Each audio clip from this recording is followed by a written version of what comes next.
Open your Bibles to that Ecclesiastes chapter 2 passage. This has nothing to do with my message this morning, but Friday morning I was sitting at our dining table and I was checking some email and messing around with my computer, and all of a sudden my wife screamed, and I didn't know what she screamed about. And I stayed focused, as a man, I was focused on what I was doing.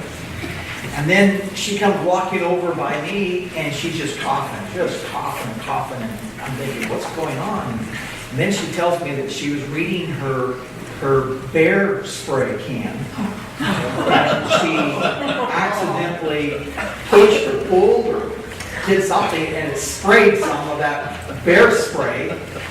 And I want to tell you, it works. It works really well. I mean, the next thing you know, I'm coughing, and I'm quite a distance away from where she actually sprayed some of that.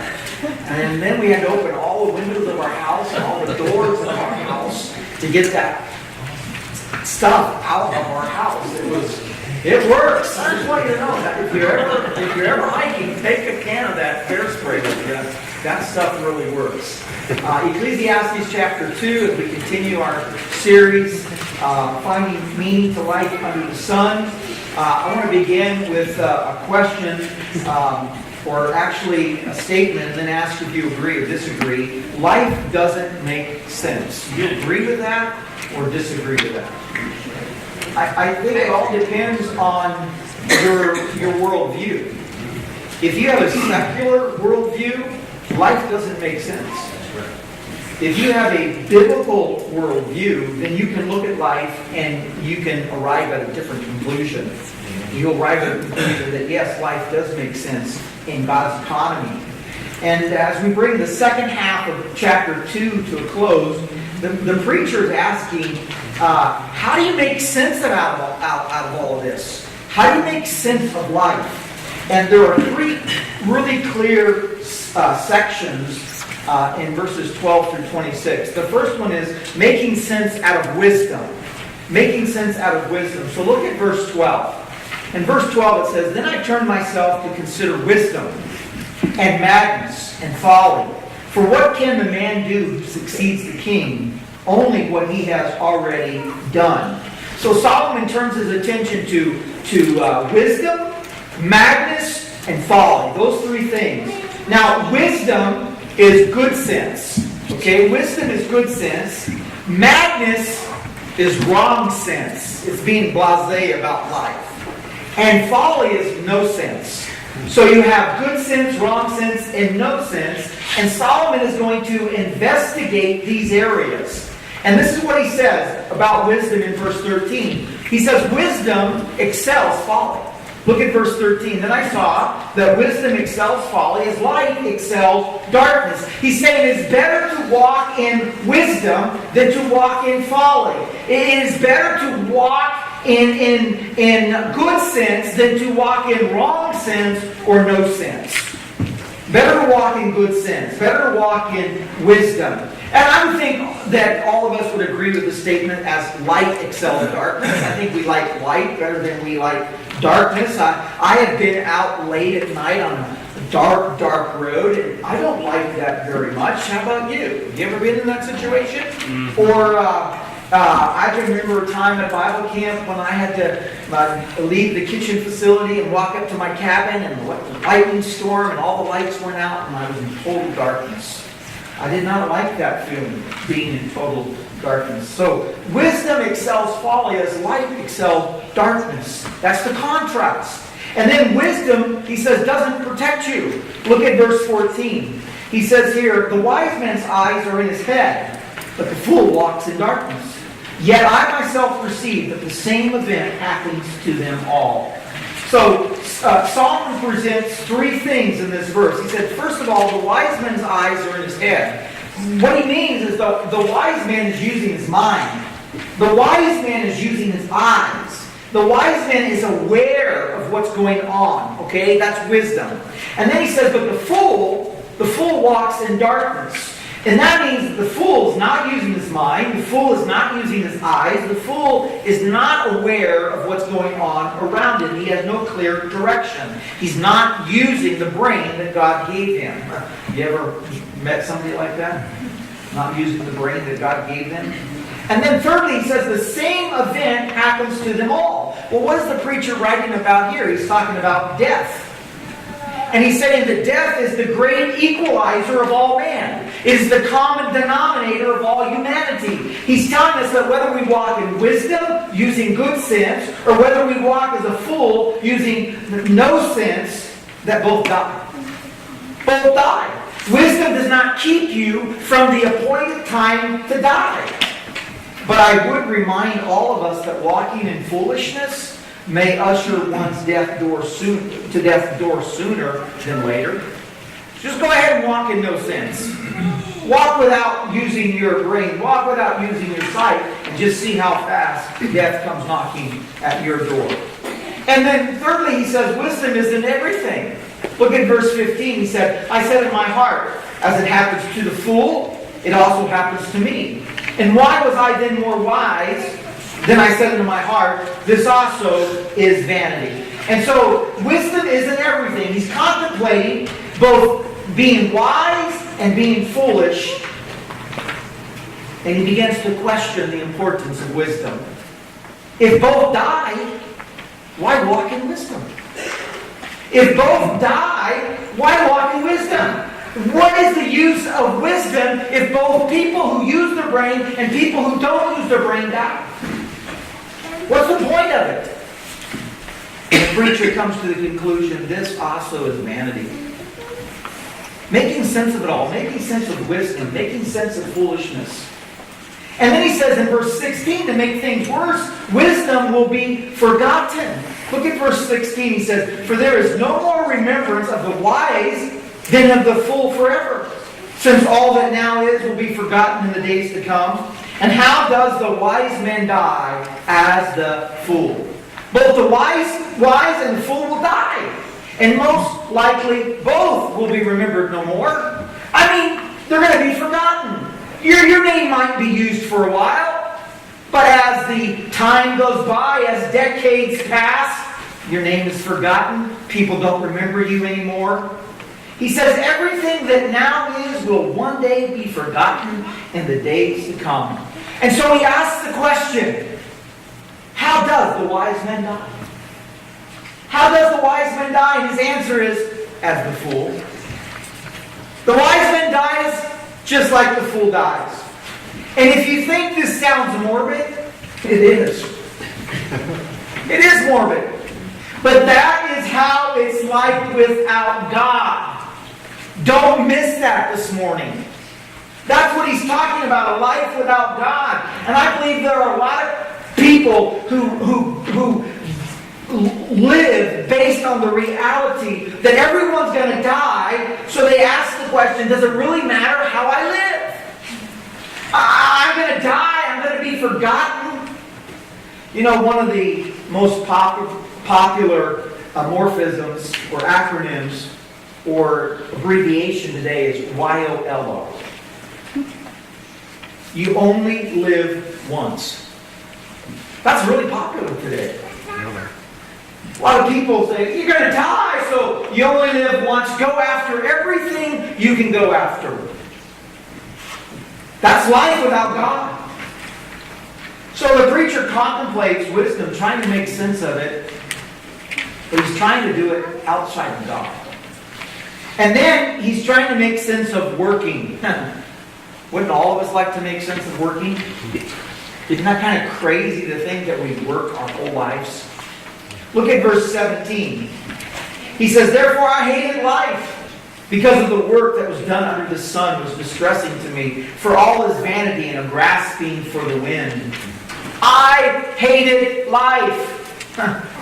Solomon, why don't you tell us how you really feel? In light of the truth that all are going to die, he looked at his work and he looked at his labor and he says, I hate life. And I think there are a lot of people who look around and they see young and old die. Because nobody has a corner on life. None of us know when we're going to die. And he looks at the fact that we're all going to die, whether you use wisdom or whether you don't. And then he looks at all of his work, all of his labor, day in and day out, and he comes to the conclusion, I hate life. And I think that's why a lot of people today in our society turn to addictive behaviors. They're trying to drown out the fact that they can't make sense of this life. So they pop pills, or they smoke dope, or they shoot up, or they snort cocaine, or whatever they're doing. Or worse yet, they go to the extreme and they say, we're all going to die anyway, so why don't I check out early? And they commit suicide. They look at life and how death is rapidly approaching, and they come to the conclusion, I hate life. But notice carefully that the preacher speaks of work that is done under the sun. And he says that work was distressing to him. If you only labor for self-gain, and God is not in the picture of your work, then you're going to arrive at this perspective. You're going to hate life. You're gonna come to the conclusion, for all his vanity and a grasping for the wind. A life without God leads everyone to this place where they feel empty, nothing provides lasting meaning, and nothing provides significance or purpose. But that should not be true for the believer, for the follower of Jesus Christ. For our perspective is not on earth. Our perspective is heavenly. We look to the heavens. We don't focus on what's happening down here under the sun. This is all temporary. We're going to a place that's eternal. That's where we need to maintain our focus. But notice he says in verse 18 and 19, I hated all my labor. He not only hated life, but he hated all of his labor. He says, then I hated all of my labor in which I had toiled under the sun, because I must leave it to the man who will come after me. And who knows whether he will be wise or a fool. Yet he will rule over all my labor in which I have toiled in which I have shown myself wise under the sun. This also is vanity. I hate all my labor. The message. All of his material possessions would be left to somebody else. Someone who, get this, didn't work for it, didn't labor for it, didn't put all the sweat equity into it, but they're going to take it over. The Wall Street Journal called money an article which may be used as a universal passport to everywhere except heaven. A universal passport everywhere except heaven, and a universal provider of everything except happiness. Money. What we're reading here in these verses actually happened to Solomon. When Solomon died, his inheritance went to his son, Rehoboam. The first thing Rehoboam did was he divided the kingdom of his father. Instead of listening to the council of elders, he listened to the council of his peers. What happened was civil war amongst Israel. Rehoboam took the money, the $2.2 trillion that I spoke to you about last week that Solomon would have been worth at today's standard. He took that money and he spent it trying to hire other nations' armies to protect him from civil war. Notice what the preacher says in verses 20 and 21. He says, I turned my heart and despaired. Therefore I turned my heart and despaired of all the labor in which I have toiled under the sun. For there is a man whose labor is with wisdom, knowledge, and skill, yet he must leave his inheritance to a man who has not labored for it. This also is vanity and a great evil. And that is where the natural mind will take you, into despair. A life without God will bring you to this port of call, despair. A life without God will bring you to this port of call called despair. And it will bring you there every time. Pessimism is always connected with living a life under the sun, a life without God. Pessimist. And why is it? Because you know you can't keep it. It slips through your fingers. You can't take it with you when you die. And you really don't know who's going to get it after you're dead. You can't protect it. Oh, but you tried.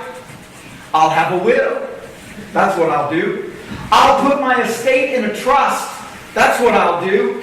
I'll have an estate planner come to my house and I'll do all the planning. But once you're dead, things can change.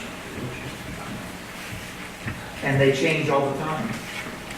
It's terrible to think these types of thoughts, that you work your fingers to a bone, you collect a sizable retirement, and then you have a heart attack and die.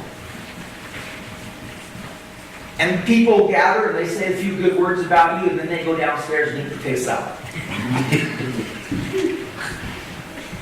And then the haggling really takes place over your estate. Who's going to get what? Talk about viciousness. I mean, it can become extremely vicious. This is what the preacher says.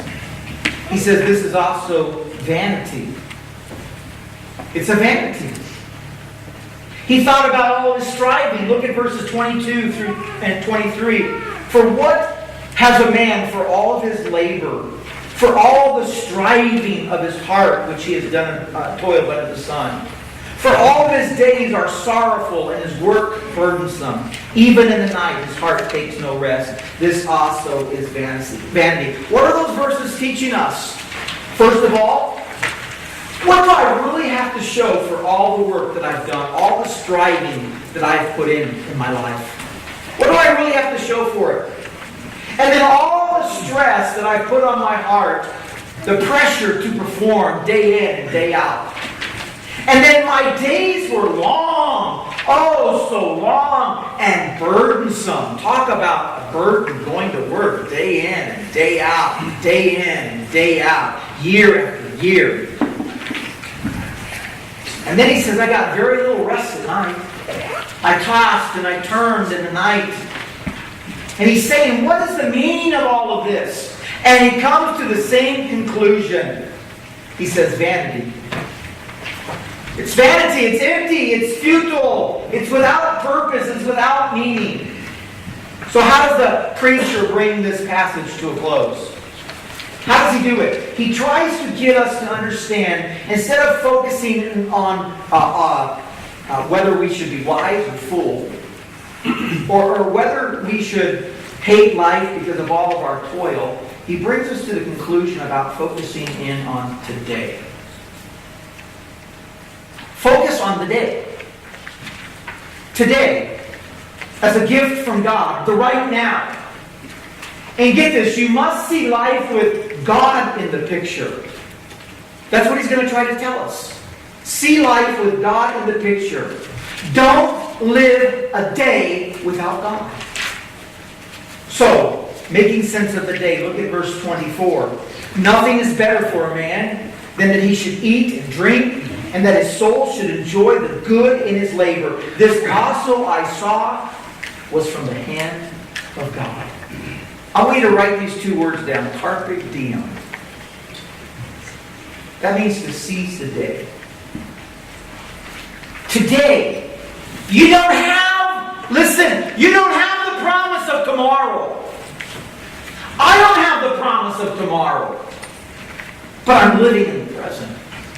So I need to seize this day. At the end of the day, what can a man really hope for in life? How about enjoying the day as God intended us to enjoy it?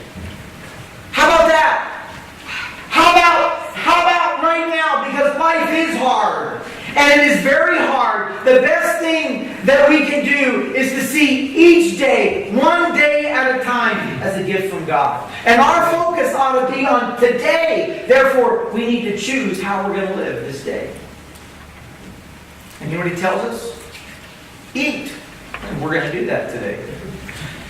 Eat. Don't be a glutton. Enjoy your food. Thank God for your table that you have your groceries laid out on. Allow your mouth to enjoy the flavors and the textures of the food. Enjoy today as you eat as a gift from God. And then he says that you should drink. Now I think he's talking about water and non-alcoholic beverages.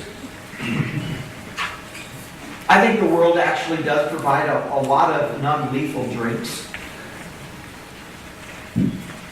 It is better to enjoy a drink during your meal or as you retire after a good meal. But don't drink something that's going to impair your judgment. Don't drink something that you have to numb yourself. No, enjoy the day. Enjoy the day that God has given you. Drink something and thank God that you have the ability to swallow. Because you know what? There are some people who don't. That's right. One author said, eating and drinking are only metaphorical for partaking of all of the fruits that God gives us through the day. Eating and drinking and taking in all of life. Enjoying it as a gift from God. And then thirdly, he says that he should enjoy the good in his labor. At the end of the day, when you come home and you look back and you see everything that you've been partaking of the day, thank God for it. When you're tired at the end of the day, say, God, thank you. When you're stretching out on your sofa, saying, God, thank you that I have a comfortable sofa. When you're putting your feet up on your whatever, thank God that you have that whatever to put your feet up on. When you lay your head on the pillow at night, thank God for the day. And please understand that this verse is not teaching that life is about me. On the contrary, it's reminding us that we live in a very hostile world, and the best thing that we can do is actually take in the day and enjoy the day to all of its fullness. And if we really want to make sense of the day, we need to look past being under the sun, and we need to gaze through the haze and look into the very face of God and thank Him with all of our hearts and praise Him for all of the gifts that He provides us on this day. This day. The New American Standard renders a portion of verse 24 like this: who can eat and who can have enjoyment without Him? Amen. You can't. That's the point. You will not enjoy this day without God. So, with God, life is good. Look at verse 26. He says, for God gives wisdom and knowledge and joy to a man who is good in his sight. But to the sinner He gives the work of gathering and collecting, that he may give to him who is good before God. This also is a vanity and grasping for the wind. Look at the contrast between the good man and the sinner. The good man gets wisdom, knowledge, and joy. The sinner, on the other hand, all he gets is work, work, work. Collect, collect, collect, and die. Death. And the passage says, and who knows whether all the work, all the collecting of the sinner might not be given to the good man. Sometimes it happens that way. But if you look at life just under the sun, you arrive at the same conclusion there that Solomon arrived at. This also is vanity and grasping for the wind.